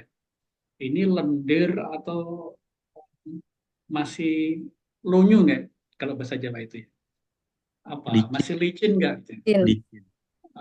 Kalau licin kan berarti masih ada kandungan kotoran di situ, najis itu. Nah, kalau sudah nggak ada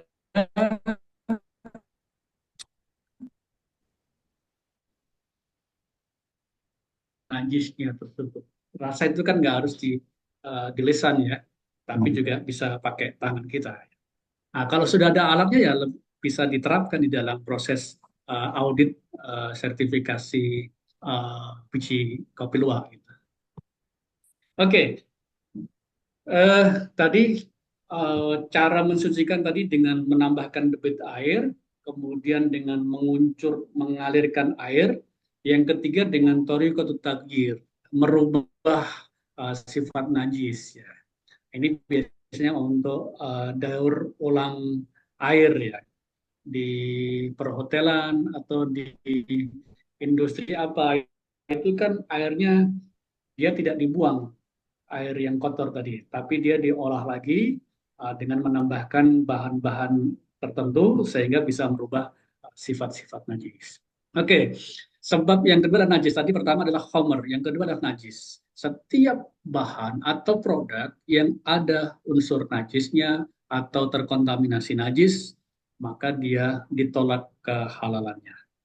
Yang ketiga, apa sebab produk atau bahan itu diharamkan? Apa sebab produk? Bahan atau produk itu diharamkan. Yang pertama tadi kan homer, ada kandungan homernya. Yang kedua karena najis atau terkontaminasi najis.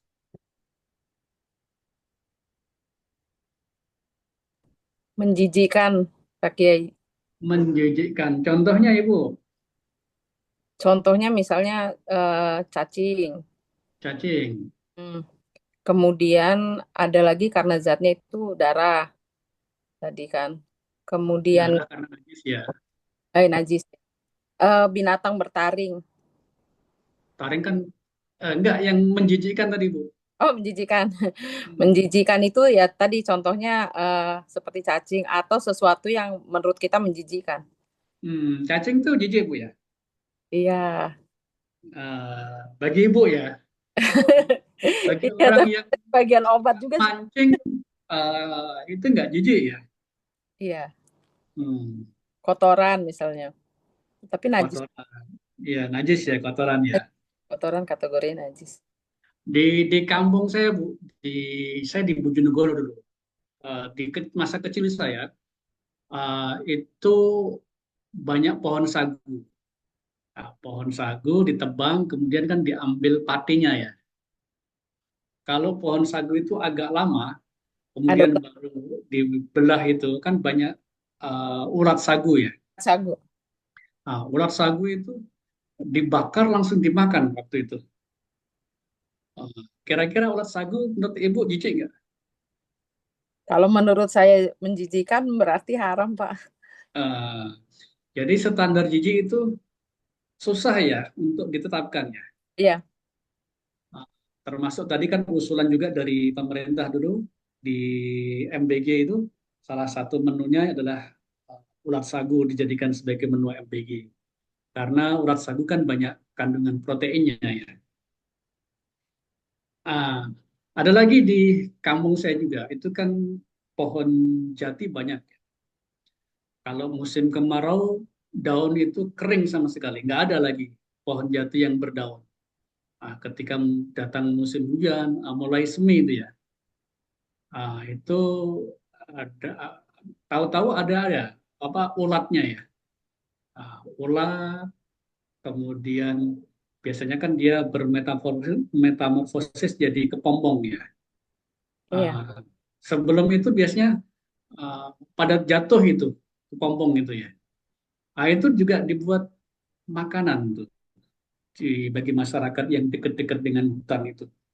Dibuat tumis, dibuat ya, dibrengkes, dibungkus gitu, buat pepes. Itu lezat katanya. Atau sekarang kan banyak juga menu rica-rica bekicot.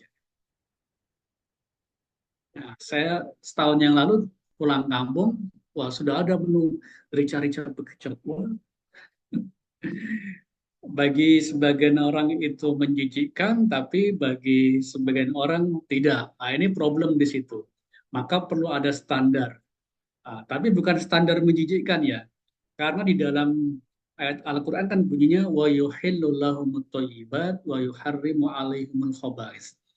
Allah menghalalkan yang toyib dan Allah mengharamkan yang khobais. Khobais itu uh, penafsirannya banyak ragam ya. Tapi MUI hanya membuat standar saja. Salah satu standar yang ditetapkan oleh MUI adalah al-hasyarat. Al-hasyarat itu binatang baik itu serangga atau tidak yang kecil, seperti kutu, seperti kelabang, seperti kalajengking, termasuk juga laron ya, laron, kepompong, dan juga bekicot, cacing itu kategori hasar. Itu yang masuk kategori khobais. Jadi semua produk yang berasal atau bahannya berasal dari al-hasyarat itu adalah haram, kategori khobais. Bagaimana kalau untuk produk yang tidak dikonsumsi? Contoh misalnya bekicot, lendirnya bekicot itu dibuat bahan kosmetik ya. Nah, itu diperbolehkan atau sebagai salah satu bahan produk PKRT, kesehatan rumah tangga. Nah, itu juga diperbolehkan ya, tidak dikonsumsi. Cacing juga misalnya sekarang kan banyak uh, ternak cacing ya, digunakan misalnya untuk apa cacing itu, umpan orang mancing ya. Meskipun uh, cacing atau yang lainnya itu diekstrak sehingga persepsi sifat jijiknya hilang, itu tetap tidak merubah hukumnya, tetap dia dihukumi haram. Kalau misalnya ada obat tipes obat panas yang berbahan ekstrak cacing, tetap kita tolak kehalalannya.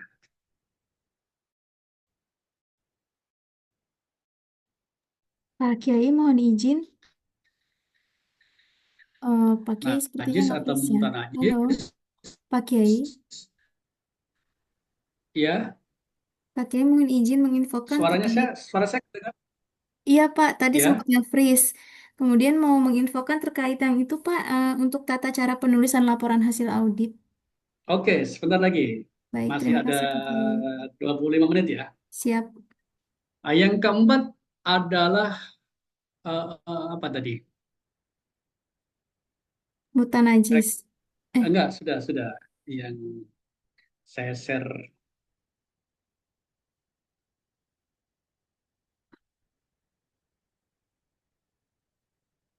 Sudah kelihatan ya? Sudah Pak Kiai. Oke.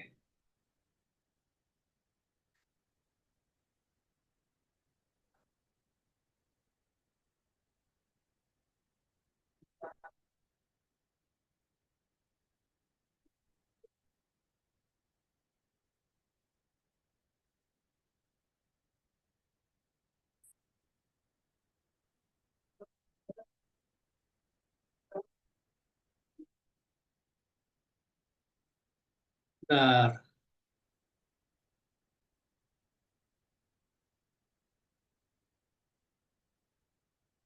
Binatang buas Homer ya. Sudah.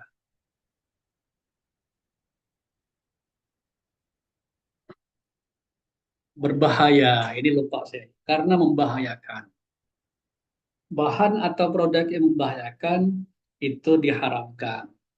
Di dalam produk industri produk pangan itu ada menggunakan bahan-bahan yang membahayakan.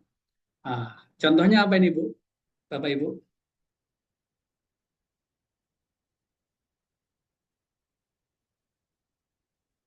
Misalnya bahan pengawet.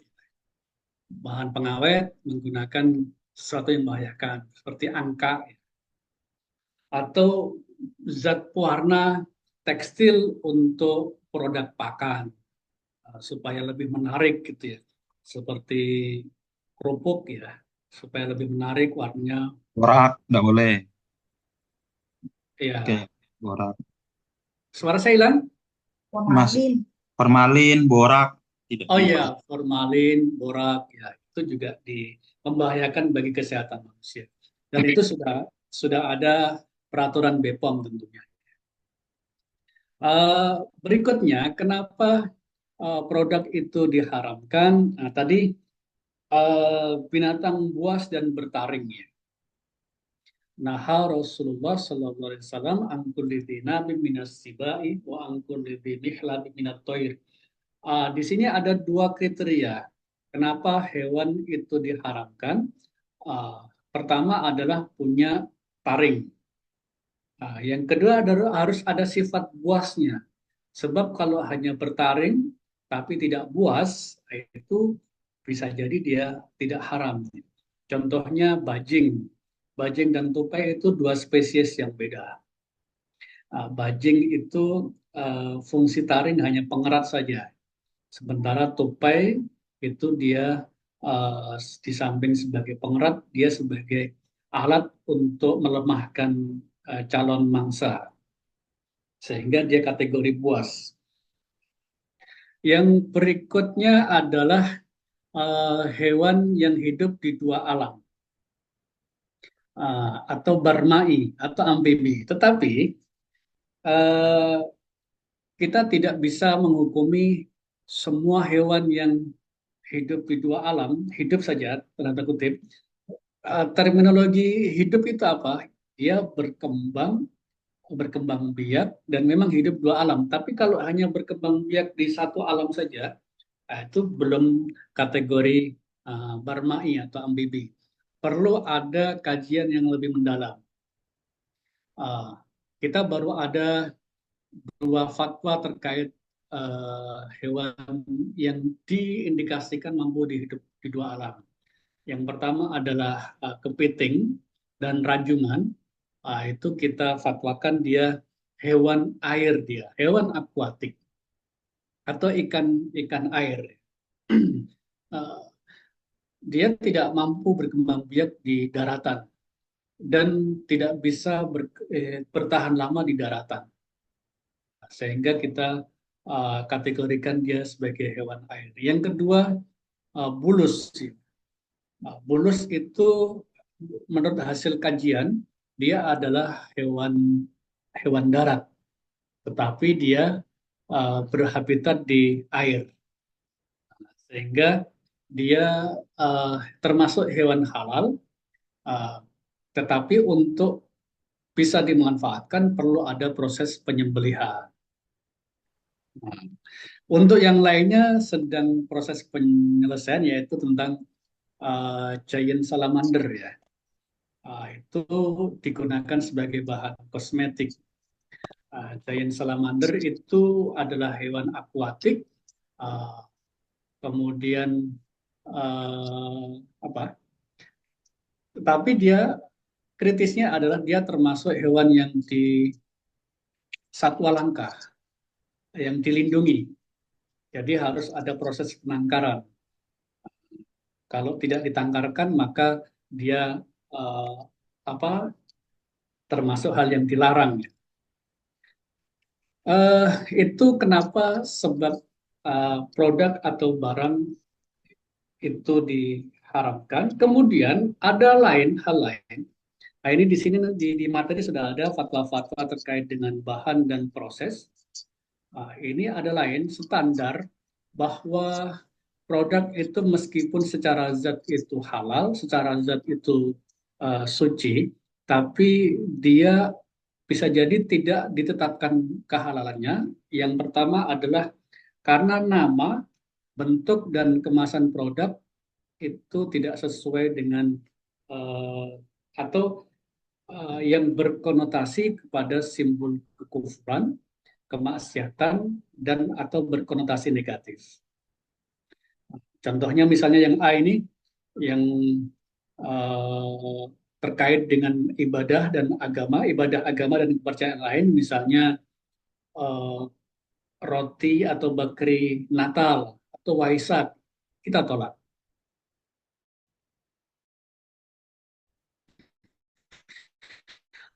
Atau melanggar atau sesuai dengan karena di situ ada tradisi yang bertentangan dengan akidah kita. Yang berikutnya simbol, gambar, lambang, atau bentuk yang menggambarkan kekufuran dan kemaksiatan. Contohnya mie setan, sambal iblis, atau rawon setan, kita tolak ya. Atau yang bentuknya erotis dan pornografi. Ini ada pengecualian-pengecualian. Yang pertama itu yang biskuit Gingerman dan Snowman, itu kita kecualikan. Kata-kata yang sudah merakyat ya, gongsi face, cap gome, atau bakmi, bakwan, infonya bak itu adalah artinya babi, tapi sudah mentradisi di Indonesia. Atau nama Valentine yang dipasangkan dengan istilah warna untuk menunjukkan warna tertentu. Contohnya adalah lipstick Valentine peach color. Yang berikutnya kita kecualikan kemasan luar produk, diperbolehkan ada tulisan Selamat Natal atau Selamat Valentine. Kemudian produk yang menggunakan kemasan yang bergambar erotis atau porno yang bertujuan menggambarkan substansi dan atau kegunaan produk seperti produk pembalut, kita kecualikan. Standar yang kedua, produk yang menggunakan nama benda atau hewan yang diharamkan. Contohnya nama-nama Homer ya, root beer, es krim, rasa rum, bir 0%, alkohol, wine. Tapi di sana ada pengecualian yang sudah mentradisi, contohnya bir peletok, itu sudah mentradisi. Atau jenis yang menunjukkan kebiasaan sudah dikenal oleh masyarakat. Ya. Jenis produk yang tidak diharamkan, seperti beef bacon. Jenis yang menurut pandangan umum tidak ada kekhawatiran adanya penafsiran kebolehan mengkonsumsi hewan yang diharamkan. Contohnya kalau di Betawi itu ada roti buaya atau susu beruang. Ada pengecualian yang lain yang mempunyai makna lain yang relevan dan secara empiris telah digunakan secara umum. Contohnya misalnya apa itu arak, minuman keras di Kuba itu yang banyak sekali ya di produk kafe-kafe itu yang air perasan dari jeruk itu mojito ya, mojito. Mojito itu bisa jadi dia pada dasarnya dia adalah minuman keras di Amerika Selatan, di Kuba. Tetapi di tempat lain dia adalah nama koktail, sehingga itu dikecualikan. Ah, di sekarang produk yang bentuknya menyerupai babi dan anjing kita tolak. Atau di kemasannya juga ada gambar babi dan anjing, kecuali ya ini dikecualikan, itu tidak menjadi fokus utama. Dia gambarnya kecil, itu dikecualikan. Ini produk yang memiliki rasa aroma yang diharapkan. Ini yang terakhir, penulisan laporan audit halal.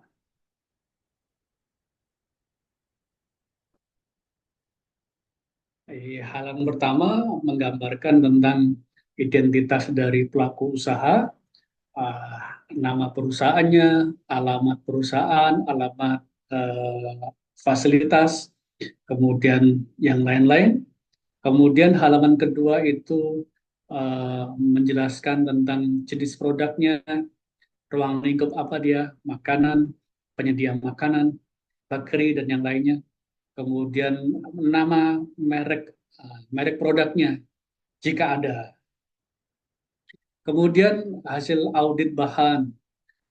Ini ada catatan di sini, dahulukan bahan-bahan yang tidak kritis atau yang positive list. Itu didahulukan. Nomor 1 misalnya 1 sampai 50. Ini barang yang positive list. Baik itu nabati, mineral, atau zat kimia, itu ditulis di sana. Kemudian berikutnya adalah bahan yang diragukan, tapi sudah punya SH. Itu diurut. Kolom pertama itu nama bahan, kemudian ini dia kritis atau tidak kritis. Kolom ketiga adalah jika sudah ada SH-nya, maka ditulis SH BBCBH nomor sekian di produk dari PT apa gitu. Kemudian adalah bahan-bahan yang belum ada SH-nya, misalnya bahan kemasan. Itu juga dituliskan catatannya, misalnya kemasannya prosesnya seperti apa gitu. Kemudian bisa jadi bahan itu belum ada SH-nya, misalnya kosmetik ya, itu kan banyak dari produk luar negeri bahan-bahannya. Dan banyak yang belum ada SH-nya. Maka ada solusinya adalah ditelusur bagaimana flowchart produk tersebut, produksi tersebut. Misalnya bahannya apa yang digunakan, kemudian prosesnya seperti apa. Kemudian di halaman berikutnya adalah penjelasan tentang proses produksi. Bagaimana ini produk ini diproduksi. Atau misalnya kalau dia jasa penyimpanan, jasa penyembelihan. Kalau penyembelihan itu harus diurut, mulai hewan apa yang disembelih, kemudian siapa nama julehannya, alat yang digunakan, apakah ada proses stunning atau tidak, kemudian proses penyembelihannya apakah sesuai standar atau tidak, kemudian pengolahannya bagaimana, dan yang terakhir adalah bagaimana pengolahan limbahnya. Kalau misalnya dia jasa transportasi, alat yang digunakan apa, truk atau apa. Kemudian yang kedua, objek atau bahan yang diangkut produknya itu, apakah dia halal semua atau tidak. Kemudian kalau tidak, bagaimana proses agar tidak atau terjadi kontaminasi silang antara produk yang halal dengan non halal. Ada mitigasi kontaminasi, tidak terjadinya kontaminasi silang. Dan yang terakhir, bagaimana proses pensuciannya. Jika pensucian terhadap sarana prasarana alat digunakan. Yang terakhir adalah pemenuhan kriteria JPH. Ada berapa kriteria di situ, tetapi biasanya itu untuk catatan manual audit untuk LPH. Yang dilaporkan kepada MUI adalah bahwa eh, produk ini SCPH-nya sudah memenuhi standar. Dan yang terakhir adalah foto produk.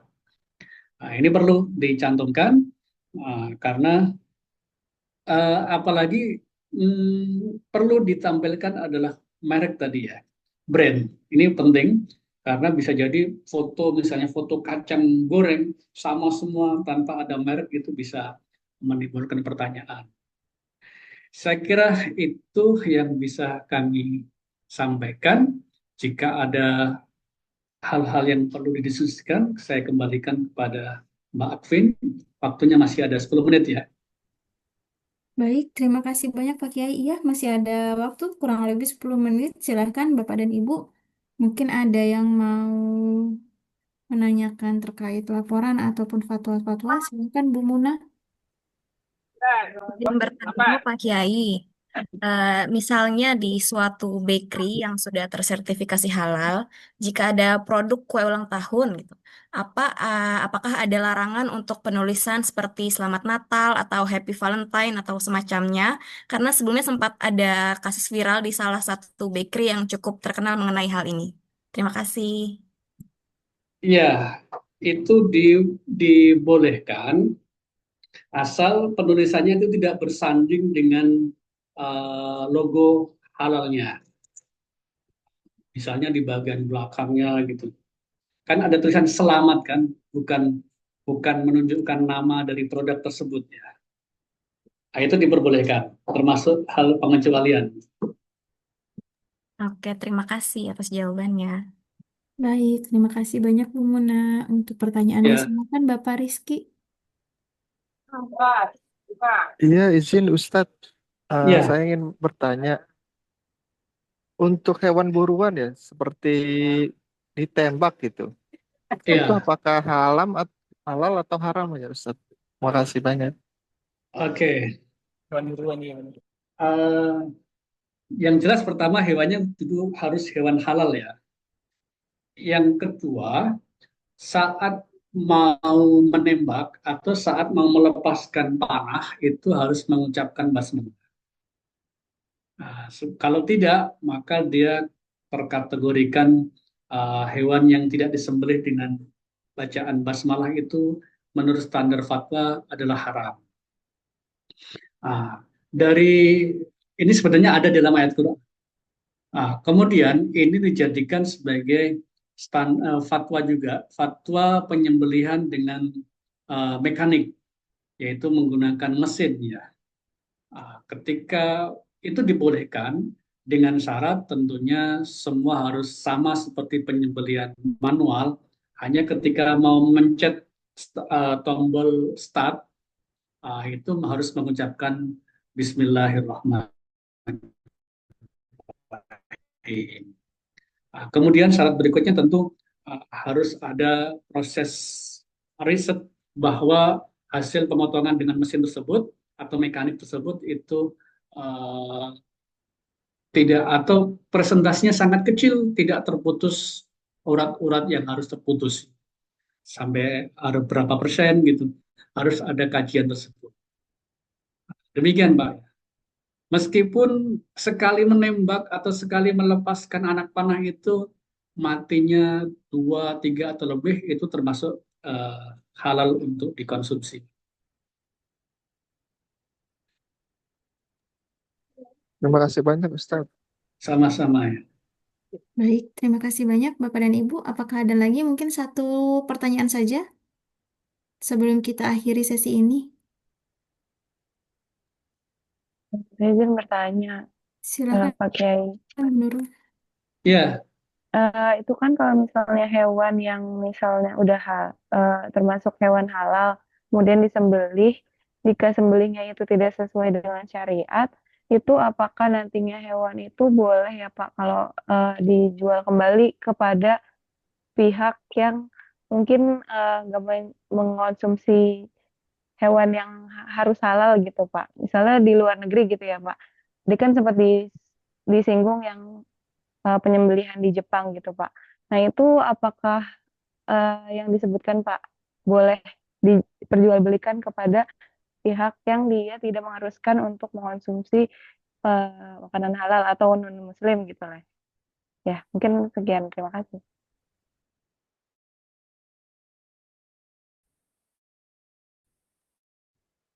Halo Pak Kiai.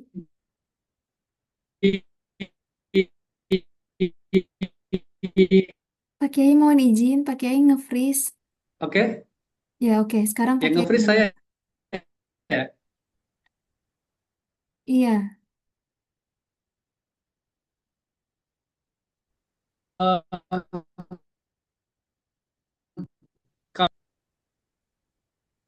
Oke, sudah kedengaran, sudah lebih jelas. Mbak Queen? Ya Pak Kiai hadir, sudah lebih jelas. Mungkin boleh di off cam Pak Kiai. Oke ya. Di oke, boleh boleh ya. Ini tinggal sedikit lagi kok nge-freeze ya. Oke, saat audit salah satu titik kritis adalah bagaimana SOP penanganan terhadap hewan yang mati sebelum disembelih atau tidak sesuai dengan standar. Nah, itu harus ditengok SOP-nya. Ada nggak? Nah, yang jelas bahwa hewan yang mati itu atau hewan yang tidak sesuai dengan standar itu harus dipisahkan dan tidak boleh dijual. Biasanya ditandai dengan pakai tinta warna biru atau dicacah-cacah atau dibakar. Boleh juga nanti ada MOU dengan pihak ketiga, misalnya dengan orang yang punya empang gitu ya, untuk diberikan sebagai pakan ternak ayam itu boleh. Ya ayam, ikan ya, pakan ikan. Kalau dijual di pasaran, apalagi ke luar negeri, tidak diperbolehkan.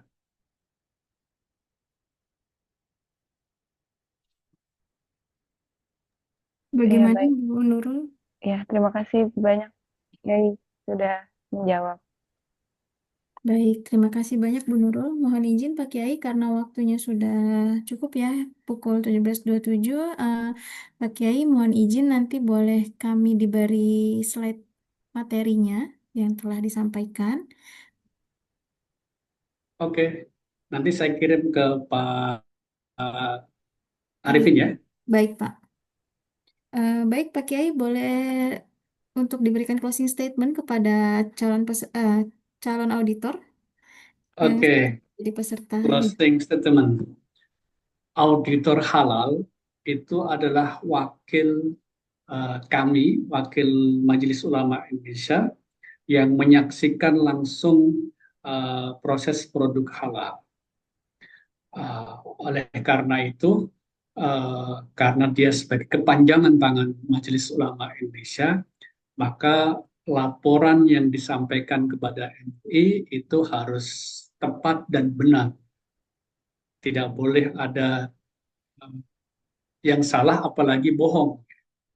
Nah, itu yang tidak boleh. Sebab kalau dia laporannya itu salah, maka akan menyesatkan kami kepada sesuatu penetapan yang salah. Fatwa itu boleh salah. Yang tidak boleh salah adalah laporan. Fatwa yang salah itu masih dapat pahala 1. Fatwa yang benar pahalanya 2. Maka Bapak Ibu adalah garis atau bagian yang pertama menentukan apakah ini halal atau tidak. Maka harus hati-hati karena pertanggungjawaban auditor halal itu tidak hanya di dunia tapi juga di akhirat. Ini bukan untuk menakut-nakuti, tapi untuk ini dijadikan sebagai perhatian yang luar biasa karena ini kaitannya dengan halal dan haram. Salah satu ayat menunjukkan bahwa termasuk orang yang nanti masuk neraka itu adalah yang menghalalkan yang diharamkan Allah dan sebaliknya mengharamkan yang dihalalkan oleh Allah Subhanahu wa taala. Demikian Mbak Akvin dan Bapak Ibu semuanya. Semoga diskusi kita di sore hari ini bermanfaat bagi kita semua dan apabila ada kesalahan dan kekurangan Kami mohon maaf. Assalamualaikum warahmatullahi wabarakatuh. Waalaikumsalam.